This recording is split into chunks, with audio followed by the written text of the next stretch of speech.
Assalamualaikum warahmatullahi wabarakatuh. Perkenalkan, nama saya Muhammad Arin Al-Haq dengan NPM 247825052.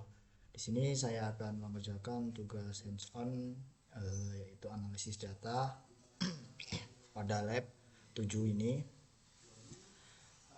Oke, langsung saja di perintahnya.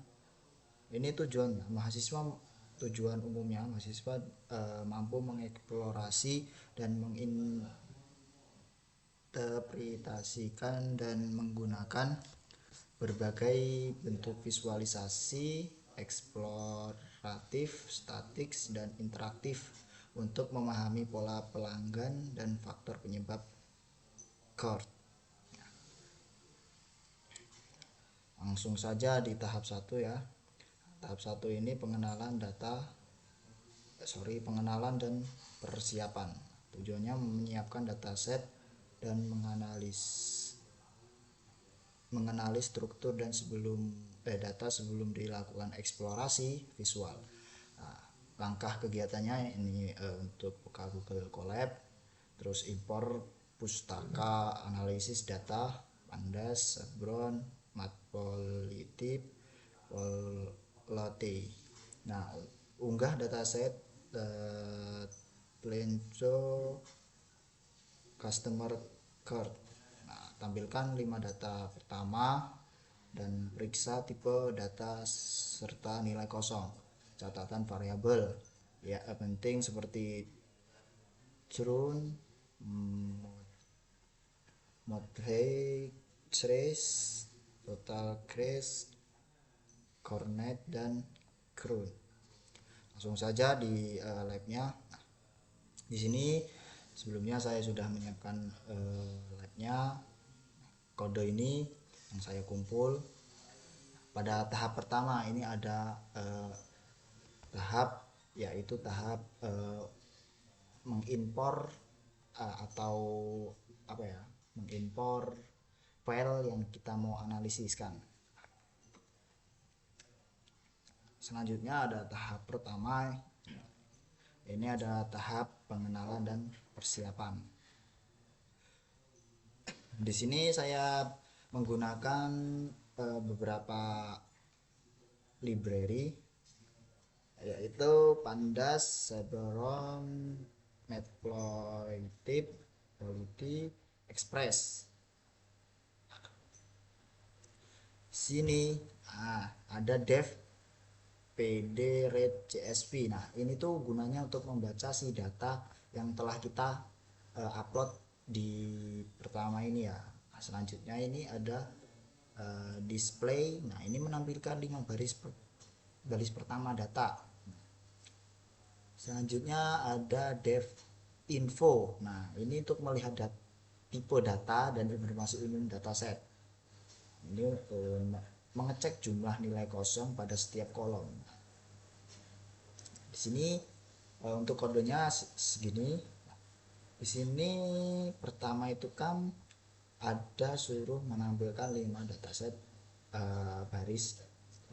menampilkan 5 baris data pertama data ya. Ini untuk datanya sudah kita tampilkan ya. Di sini ada kelas Pandas call from data frame, Rex index 7043 baris, dan ini untuk missing value nya 0 70 40 7042. Nah, data kolomnya ada 21 kolom. Di sini ada tipe-tipe datanya, ada customer ID. Nah, ini tipenya objek. Sini ada data DTS float 64, ini 64, objek 18. Ini untuk jumlah missing value-nya ya. Di sini terlihat tidak ada missing value pada data ini, berarti tidak bermasalah pada data ini. Oke, untuk tahap yang kedua kita coba lihat dulu. Tahap kedua ini pembersihan dan penyiapan data. Langkah memastikan data dalam kolom bersih, lengkap dan siap divisualisasikan. Langkah kegiatannya, ini ada identifikasi nilai kosong, missing value, dan isi hapus sesuai konteks. Pastikan tipe data setiap kolom sudah sesuai numerik, kategori, hapus baris duplikat bila ada. Ubah nilai kategori agar seragam, misalnya yes, r atau no menjadi 1/0 diperlukan jika diperlukan ya. Siap simpan data set bersih sebagai dasar visualisasi. Oke, kita langsung saja ke tahap kedua. Nah, untuk saya sebelumnya saya lupa.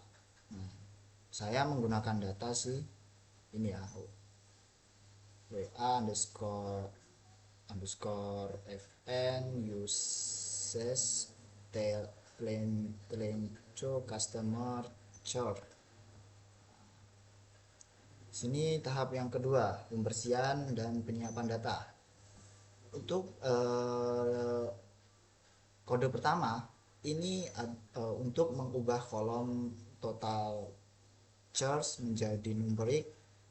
Nah, yang kedua, isi nilai kosong pada total charge dengan nilai median.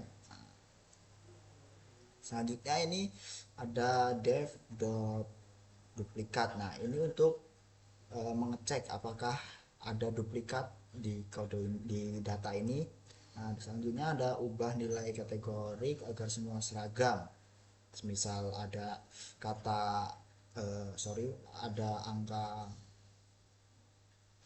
ada huruf atau angka itu bisa sesuai yang kita minta ini, yes atau no, menjadi 1 atau 0. Pastikan tipe data sudah sesuai. Selanjutnya ada print. Nah, ini untuk periksa ulang nilai kosong untuk memastikan semua data itu bersih. Selanjutnya ada dev.csv. Nah, untuk menyimpan data yang sudah kita lakukan analisis yang sudah bersih lah enaknya ya. Di sini ada outputnya underscore frame data frame red index 7043 entries.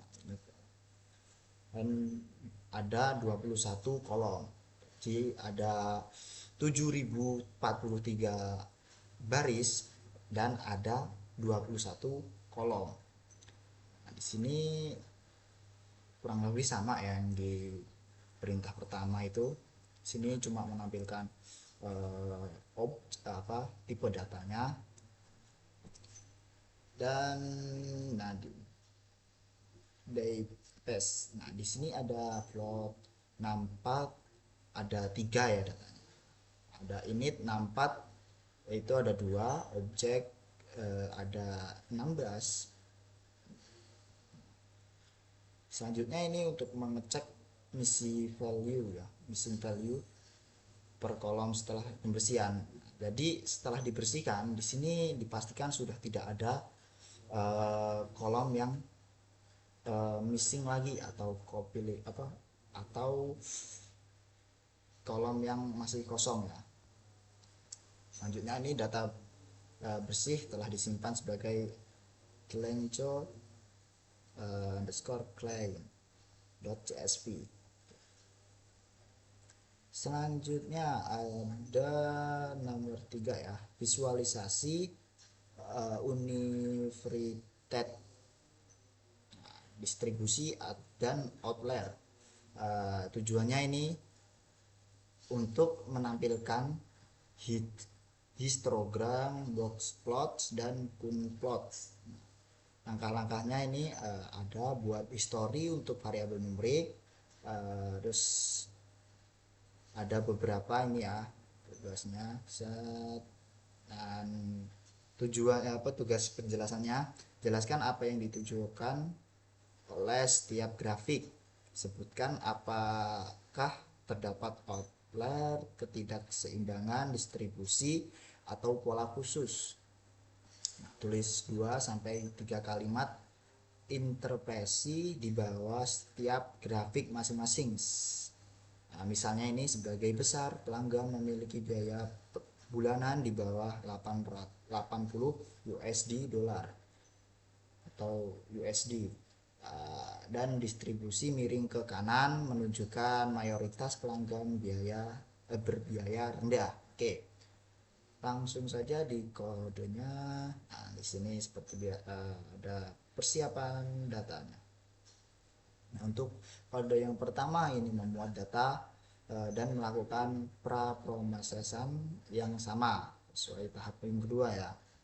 Di sini ada visualisasi variabel numerik, histogram, block plots dan berdampingan atau apa tadi yang satunya atau kunplot. Sini ada histogram, ada box plot, dan satunya lagi itu histogram ya. Ini untuk kode-kodenya. Nah, kita langsung ke visualisasinya saja. Nah, untuk yang pertama ini ada visualisasi variabel numerik ya. Distribusi dan deteksi outlier untuk tuner. Nah, di sini ada penjelasannya. Distribusi tuner bersifat bimodal dengan puncak di masa berjalan sangat pendek dan sangat panjang. Ini menunjukkan kelompok pelanggan baru yang belum terikat dan kelompok pelanggan yang sangat loyal. Block plots mengidentikan tidak ada outlier yang signifikan. Nah, jadi untuk histogram dan block plot ini dia tuh nggak terlalu apa ya terlalu atau tidak ada mengidentifikasi sorry outlier yang signifikan. Selanjutnya ini ada distribusi dan deteksi outlier untuk maintenance choice. Sini ada visualisasinya, ini ada penjelasannya. Distribusi Meitler Choice. Nah, ini miring ke kanan dengan mayoritas pelanggan berbiaya rendah di bawah 80 dolar. Sebagian besar pelanggan memiliki biaya bulanan di bawah 80 USD. Block plot menunjukkan tidak ada outlier yang dikhawatirkan. Jadi untuk block plot ini aman ya, tidak ada yang dikhawatirkan oleh datanya itu ya. Selanjutnya ini ada data lagi, distribusi deteksi outlier untuk total charge. Nah, distribusi total charge sangat miring ke kanan dikarenakan didominasi oleh nilai rendah. Plots menunjukkan adanya beberapa outlier pada nilai tinggi. Nilai ini wajar karena memastikan pelanggan yang sangat loyal dengan masa berlangganan terlama. Oke, selanjutnya ini ada visualisasi variabel kategori conplot kode yang sudah diperbaiki nih ya.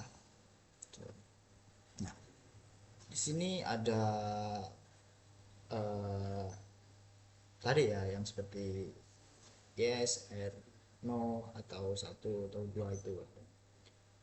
Di sini ada grafik menunjukkan ketidakseimbangan imbalance data di masa jumlah pelanggan yang tidak current. Jauh lebih banyak proporsi current mencapai sekitar 26,5% yang perlu diatasi dalam pemodelan. Mayoritas pelanggan memilih kontrak month to month, hanya sedikit pelanggan yang terikat kontrak jangka panjang 1 atau 2 tahun. Selanjutnya ada yang keempat. Di sini ada visualisasi di tujuannya ini mengeksplorasi hubungan antar dua variabel untuk menemukan pola perilaku pelanggan. Langsung saja ke tahapnya.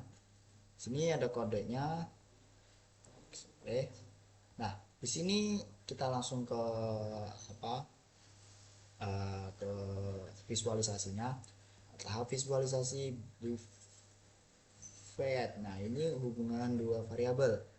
Set true and matches. Nah, ini ada current, no dan yes. Nah, untuk no itu diwarnai warna biru dan yes warna oranye. Ini tampilannya. Pelanggan yang cenderung merah terkonekstrial di dua area masa pelanggan pendek true 10 bulan di sisi kiri dan pelanggan dengan biaya bulanan tinggi di atas $70. Pelanggan yang yes didominasi oleh pelanggan baru dengan pelanggan yang membayar biaya bulanan tinggi, menunjukkan tingginya resiko di segmen ini. Passing flat weight assume ini tidak perlu. Nah, di sini ada distribusi biaya bulanan berdasarkan jenis kontrak. Ini pelanggan dengan kontrak month to month memiliki median biaya bulanan yang jauh lebih tinggi daripada kontrak jangka panjang on year dan 2 year. Hal ini mengidentifikasikan bahwa pelanggan bulanan cenderung menggunakan layanan premium yang mahal untuk yang mungkin menjadi faktor pendorong untuk churn jika mereka tidak puas. Nah, di sini ada proporsi pelanggan churn berdasarkan jenis kontrak. Warna biru menandakan no dan warna oranye yes. Nah, grafik ini menunjukkan kolerasi yang sangat kuat. Kontrak month to month memiliki proporsi curve tertinggi sekitar 43%. Nah, dan kontrak ini lebih dari jauh 10 kali lipat lebih beresiko dibandingkan kontrak 2 year sekitar 3%. Nah, pelanggan ini dengan kontrak bulanan memiliki biaya rata-rata lebih tinggi dan tingkat curve lebih besar dibandingkan kontrak tahunan. Selanjutnya mempercepat waktu aja. Untuk tahap 5 ini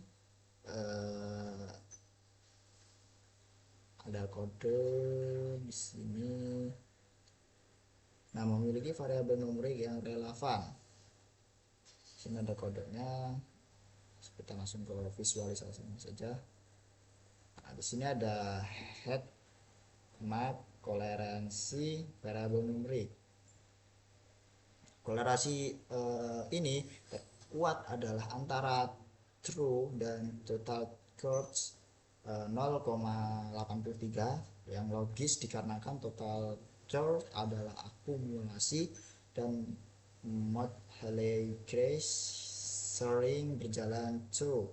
Variabel yang paling berkoleksi dengan current dan true kurang 0 min 0,35 dan Monterey Grace 0,19. Selanjutnya ini ada period pair plot, pair plot hubungan multiply variat berdasarkan ground membuat waktu beberapa saat. Sini ada visualnya. Di sini ada yes dan no seperti biasa. Yes ditandai dengan warna biru dan no ditandai dengan warna biru dan yes ditandai dengan warna oranye. Kelompok pelanggan George merah memiliki ciri visual yang jelas. Mereka mendomisili area tercuat rendah. Kasus pada plot, ini total cross through pelanggan berada di sepanjang sumbu. Selanjutnya ada tahap yang keenam, yaitu visualisasi interaktif. Nah, persiapan data diamunisikan sudah diproses dan dari tahap 4. Ini mulai dataset melakukan praprosesan yang sama. Interaktif center plot true and monthly charts. Kita langsung saja ke visualnya. Nah, di sini ada tahap 6, visualisasi interaktif. Interaktif serta plot true versus curves. Visualisasi interaktif ini menunjukkan pemeriksaan detail pelanggan saat di hover pola cluster ground tetap terlihat jelas. Ground mendominasi pada tunre pendek. Dengan hover kita bisa mengganti bahwa sebagian besar ground di cluster biaya tinggi. Di sini ada visualisasi yang kedua, proporsi ground berdasarkan jenis kontrak.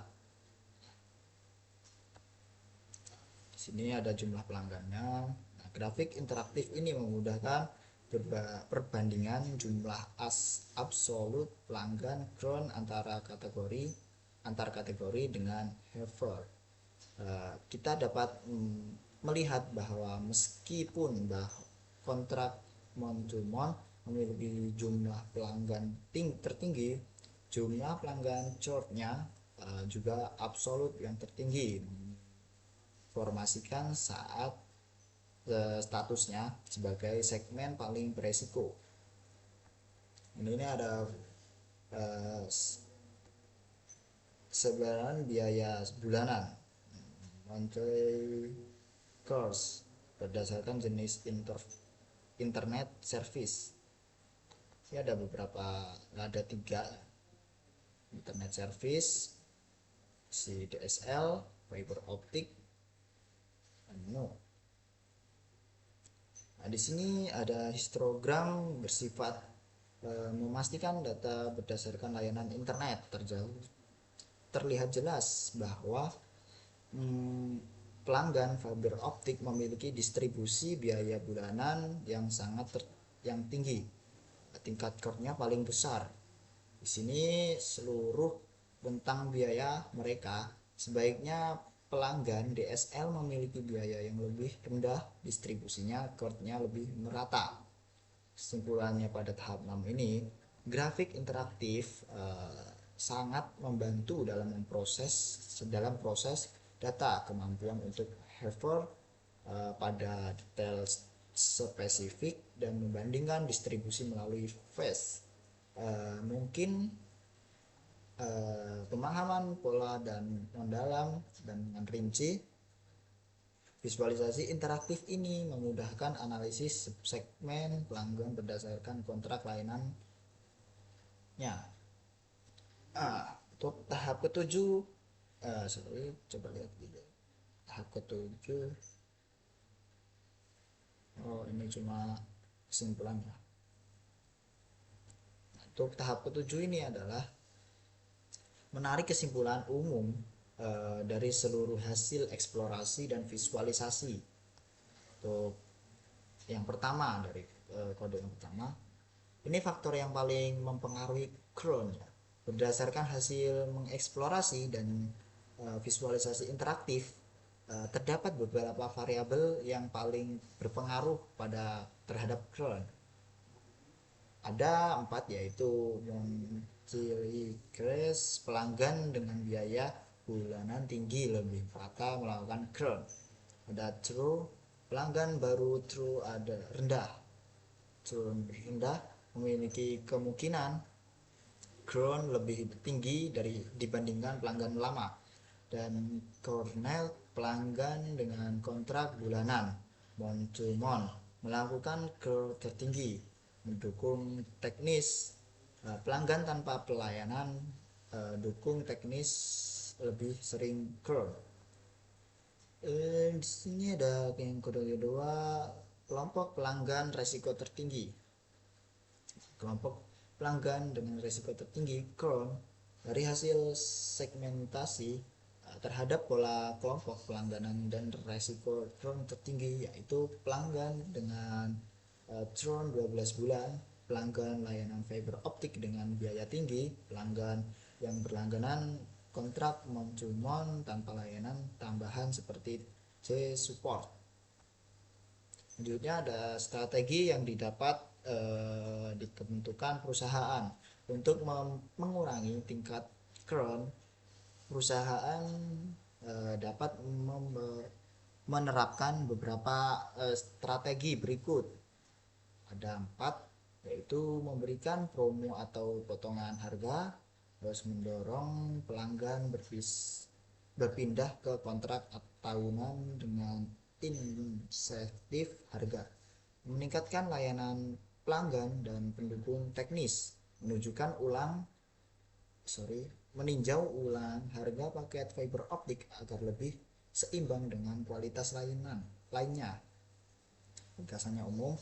Ringkasannya, jadi hasil analisis menunjukkan bahwa churn dipengaruhi oleh kombinasi faktor biaya, durasi langganan, dan jenis kontrak.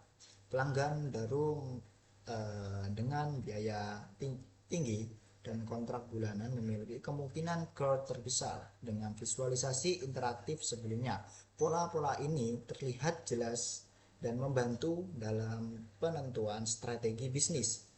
Jadi kesimpulannya, secara keseluruhan visualisasi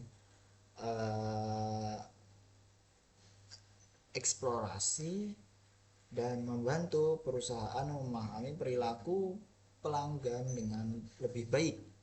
Perusahaan perlu fokus pada peningkatan retensi pelanggan baru, penyesuaian harga layanan, serta peningkatan kepuasan pelanggan.